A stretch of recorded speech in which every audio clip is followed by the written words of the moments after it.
De l'Évangile de Jésus-Christ selon saint Jean, chapitre 14, versets 1 à 6.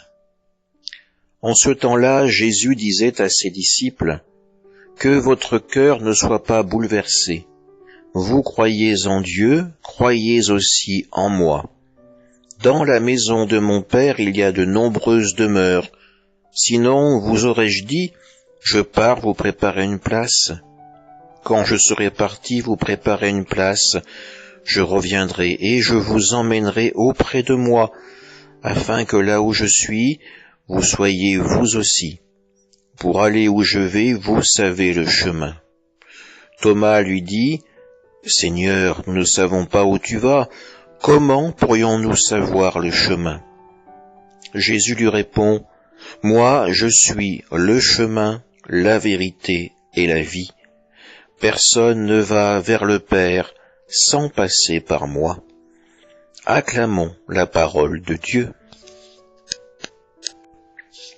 Cet évangile que nous venons d'entendre nous est familier, car nous l'avons sûrement déjà écouté lors de la célébration des funérailles.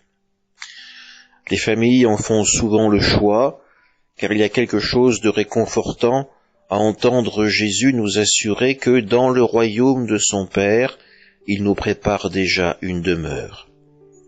Cet évangile également nous pose une question. Avons-nous réellement confiance en Jésus? Sommes-nous prêts à le suivre pour aller avec lui jusqu'au royaume de Dieu? Sommes-nous prêts à faire les changements nécessaires, à vivre la conversion dans notre vie pour être pleinement ses disciples? Autour de lui, Jésus est entouré par ses apôtres, par ses disciples. Il leur communique son enseignement, il leur montre les signes qui viennent de Dieu. Pourtant, ces hommes sont comme nous, ils ont encore des réticences. Leur connaissance du Christ est encore imparfaite.